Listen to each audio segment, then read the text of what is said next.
को यूक्रेन चाहिए, ट्रंप को ग्रीनलैंड चाहिए, यूरोप को शांति चाहिए। लेकिन ये चाहतें पूरी होंगी कैसे? क्योंकि पुतिन को यूक्रेन से युद्ध जीतने से यूरोपीय देश रोक रहे हैं, ट्रंप को ग्रीनलैंड लेने से रूस और चीन रोक रहे हैं। ऐसे में यूरोपीय देशों की सुरक्षा अब सबसे ज्यादा खतरे में पड़ गई है। पुतिन के प्रचंड प्रहार से यूरोप में फिर से हाहाकार मच गया है। कीव, खार्किव और डॉनबास को रूस बारूद से पाट रहा है। नॉन स्टॉप हमले हो रहे हैं, क्योंकि रूस को जिस मौके की तलाश थी वो मिल गया है। इसलिए पुतिन ने टॉप गियर लगा दिया है। कीव पर रूस बारूद की बौछार को ज्यादा धार दे चुका है। मिसाइलों की मार से यूक्रेन की राजधानी धुआं धुआं है। ज़ेलेंस्की पर सबसे भयानक हमले शुरू हो चुके हैं। रूस ने ड्रोन और मिसाइलों की डोज बढ़ा दी है।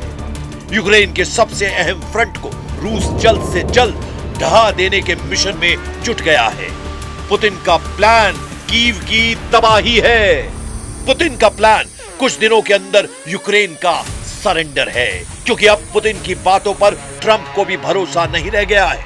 रूस के सबूतों और दावों को नजरअंदाज कर प्रेसिडेंट डोनाल्ड ट्रंप ने पुतिन के घर पर हुए हमले में यूक्रेन का साथ दे दिया है।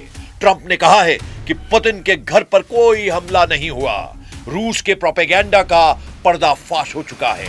ट्रंप ने दावा किया है कि यूक्रेन की ड्रोन स्ट्राइक पुतिन के घर के आसपास हुई थी, न कि उन्हें निशाना बनाया गया है।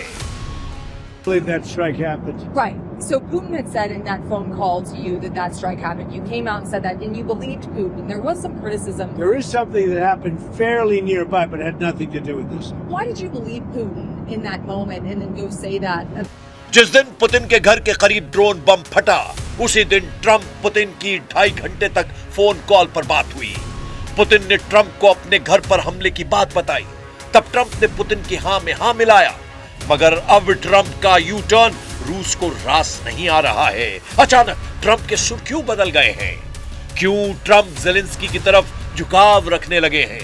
क्या ट्रंप अपने बनाए शांति समझौते से पलट भी सकते हैं?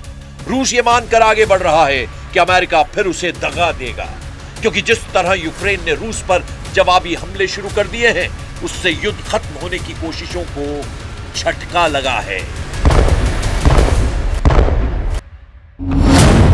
यूक्रेन ने रूस के पेंजा और लिपेत्स्क इलाके में इंडस्ट्रियल साइट्स पर भयानक हमला किया है। यूक्रेन ने 120 ड्रोन से रूस के एनर्जी सेंटर दहला दिए हैं। यूक्रेन की ड्रोन स्ट्राइक ने पेंजा में रूस का कार्गो ट्रांसपोर्ट हब जला डाला है। लिपेत्स्क में यूक्रेन के ड्रोन हमले से तेल डिपो जलकर राख हो गया है। प्रेसिडेंट ज़ेलेंस्की ने जानकारी दी है कि दिसंबर 2025 में रूस के 35,000 सैनिकों को युद्ध में ढेर कर दिया गया है। ज़ेलेंस्की दावा कर रहे हैं कि आगे रूस की सेना को बहुत बड़ी कीमत चुकानी होगी। ज़ेलेंस्की के मुताबिक हर महीने रूस के सैनिकों की मौत का आंकड़ा बढ़ता जा रहा है। 2026 की शुरुआत में यूक्रेन रूस पर भारी पड़ रहा है। Конкретні речі вже зроблені. Очевидно, працюють ефективно. За грудень 35 тисяч знищених окупантів. Це підтверджено на відео. За листопад було 30 тисяч. За жовтень 26 тисяч знищених окупантів. Зростання цих показників – це наслідок правильних рішень. Саме таких рішень. यूक्रेन हथियारों को बदल रहा है। यूक्रेन अपने सैन्य कमांडरों में तब्दीली ला रहा है। यूक्रेन फोर्स फिर से सुपर एक्टिव हो चुकी है। ज़ेलेंस्की ने सेना और खुफिया एजेंसी में बड़े बदलाव कर रूस की टेंशन बढ़ा दी है। यूक्रेन की खुफिया एजेंसी एसबीयू सिक्योरिटी सर्विस के चीफ कमांडर वासिल माल्युक से ज़ेलेंस्की ने इस्तीफा ले लिया है।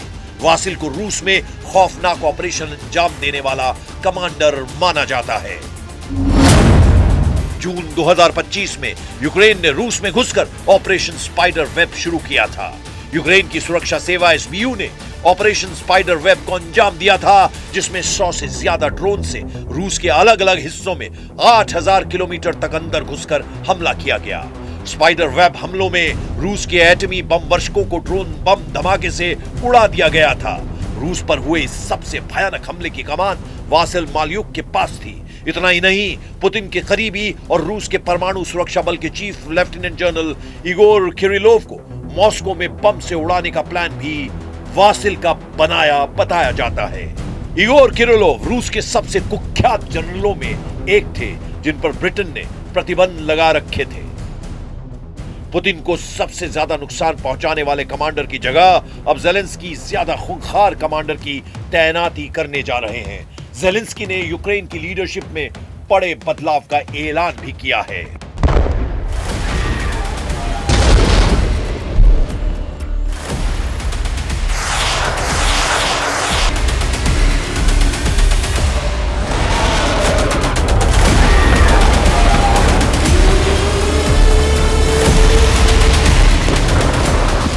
Продовжуємо сьогодні внутрішні зміни в Україні. Кожна має посилити нашу державу, нашу українську стійкість. 5 обласних адміністрацій. Сьогодні я провів співбесіди з кандидатами. Вінницька область, Дніпровщина, Полтавщина, Тернопільська область, Чернівецька область. Потрібні сильні очільники, щоб і громади підтримати і мати змогу допомагати іншим нашим регіонам, які цього дійсно потребують. Лідерство на місцевому рівні має таке ж серйозне значення, як і на рівні центральної влади. जेलेंस्की ने वासिल माल्युक की पोस्ट पर फिलहाल येवगेनी खमारा को एसबीयू चीफ बनाया है, लेकिन ये तैनाती तभी तक है जब तक जेलेंस्की को वासिल से ज्यादा खतरनाक लड़ाका नहीं मिल जाता। वैसे इससे पहले यूक्रेन ने अपने चीफ ऑफ स्टाफ को भी बदला है। जेलेंस्की ने मिलिट्री इंटेलिजेंस के हेड किरिलो बुडानोव को अपना नया चीफ ऑफ स्टाफ अपॉइंट किया है। जेलेंस्की को यह फैसला करप्शन स्कैंडल के बाद जनरल एंड्री यर्मेक के इस्तीफे के बाद लेना पड़ा। यूक्रेन के नए चीफ ऑफ स्टाफ का रूस के खिलाफ ट्रैक रिकॉर्ड शानदार है। किरिल बुडानोव रूस के अंदर कई हाई प्रोफाइल ऑपरेशन को लीड कर चुके हैं।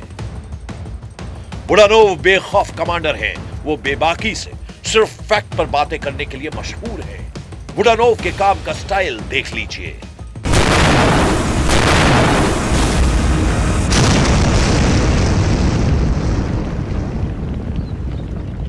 Не треба драматизувати ситуацію. Це перше, що я хочу сказати. Насправді ситуація мало чим відрізняється від тієї, яка була і умовно, і абсолютно прямо вчора-позавчора, і тієї, яка була місяць тому. Подивіться, будь ласка, на факти, а не на просто риторику, яку всі намагаються розганяти, не розуміючи реального стану і не бачачи кількісні показники. यूक्रेन नई टीम बना चुका है। यूक्रेन को यूरोपीय देशों से नए हथियारों की सप्लाई शुरू हो चुकी है। यूक्रेन के हक में यूरोप और नाटो एकजुट दिख रहे हैं। कल तक जेलेंस्की पर भड़कने वाले ट्रंप भी अब यूक्रेन की बातों को ज्यादा वजन दे रहे हैं। तो क्या पासा पलट गया है? पेरिस में रूस विरोधी गुटबाजी तेज हो चुकी है, जहां इमैनुअल मैक्रोन पुतिन के खिलाफ जबरदस्त मोर्चा बना रहे हैं। मैक्रोन ने पेरिस में coalition of the willing leaders की मीटिंग में पहले कनाडा के पीएम मार्क कार्नी का वेलकम किया है। फ्रांस की राजधानी पेरिस में मैक्रोन 27 देशों के लीडर के साथ रूस का इलाज करने का प्लान बना रहे हैं। पेरिस शिखर सम्मेलन का मकसद यूक्रेन को यूरोपीय देशों की शर्तों पर सिक्योरिटी गारंटी दिलाना है। यूक्रेन ने ट्रंप के बनाए शांति प्रस्ताव पर 90% सहमत होने का ऐलान कर रखा है, लेकिन पेच जिस 10% पर फंसा है वो यूक्रेन की सिक्योरिटी गारंटी ही है। लेकिन पेरिस समिट में सबसे बड़ा ट्विस्ट अमेरिकी प्रतिनिधियों को लेकर आया है, जिसमें ट्रंप ने अपने स्पेशल दूत स्टीव विटकॉफ दामाद जेरेड कुशनर को अगुवा बना दिया है। वहीं अमेरिका के विदेश मंत्री मार्क रूबियो का पत्ता पेरिस सम्मेलन से ट्रंप ने काटकर उन्हें रूस के मामलों से दूर रखा है। ट्रंप इस वक्त अपना पूरा फोकस लैटिन अमेरिकी देशों पर लगा चुके हैं, इसलिए वो खुद पेरिस समिट में नहीं आ रहे हैं। लेकिन मार्क रूबियो को पेरिस से दूर रखकर ट्रंप यूरोपीय देशों की अपील को अनसुना कर रहे हैं। स्टीव विटकॉफ और जेरेड कुशनर को लेकर यूरोपीय यूनियन कई बार शक जता चुकी है। दोनों को रूस से समझौते का सूत्रधार बनाने पर जर्मनी, फ्रांस, ब्रिटेन को एतराज है। इसकी वजह इन दोनों का डिप्लोमेटिक अनुभव माना जाता है। हालांकि ट्रंप किसी को सुनने को तैयार नहीं है। मुमकिन है ट्रंप ये सब ग्रीनलैंड को लेकर कर रहे हैं। ट्रंप ने ग्रीनलैंड को पहले खरीदने की पेशकश की थी, लेकिन डेनमार्क ने ग्रीनलैंड बेचने से साफ मना कर दिया था। अब फिर से ट्रंप ग्रीनलैंड पर धौंस जमाने लगे हैं, जिससे यूरोपीय देशों की एकता खतरे में पड़ गई है। पोलैंड के पीएम डोनाल्ड टस्क ने ट्रंप को चेतावनी दी है कि ग्रीनलैंड को तूल देना अमेरिका की बड़ी गलती साबित हो सकती है। Tych ostatecznych niewykluczone, że do podpisania dokumentów, które zatwierdzą ostatecznie wspólne amerykańsko-europejskie stanowisko, dojdzie w najbliższych dniach, być może w Waszyngtonie. Tu kwestia jeszcze jest otwarta. Expect to take an action against Greenland. Well, I don't want to talk about Greenland. Let's talk about Venezuela, Russia, Ukraine, and we'll worry about Greenland in about 2 months. Let's talk about Greenland in 20 days. On Venezuela, we talked so much about energy. By the way, I will say this about Greenland. We need Greenland from a national security situation. It's so strategic. Right now. जैसे Putin को Ukraine चाहिए, वैसे ही Trump को Greenland चाहिए। लेकिन Greenland Denmark का है, जिसने ट्रंप को ग्रीनलैंड से दूर रहने की नसीहत दी है। ग्रीनलैंड पर रूस और चीन की भी नजर है। दोनों देश ग्रीनलैंड के आसपास समुद्र में दबदबा रखते हैं। alvorlig, når han siger, at han ønsker Grønland. Men jeg vil også gøre klart, at hvis USA vælger at angribe et andet NATO-land militært, så hører alting op. रूस के खतरे की वजह से ही ट्रंप ग्रीनलैंड हड़पना चाहते हैं, मगर ट्रंप के लिए मिशन ग्रीनलैंड कतई आसान नहीं है। इसीलिए वो रूस को यूक्रेन युद्ध में तब तक उलझाए रखेंगे जब तक अमेरिका ग्रीनलैंड का मसला नहीं सुलझा लेता। यूक्रेन का इसमें फायदा है या नुकसान, ये पुतिन के रुख से तय होगा।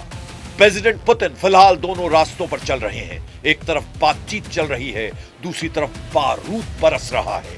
अगर बातचीत रुकी तो फिर पुतिन के परमाणु हमलों को कोई रोक नहीं पाएगा।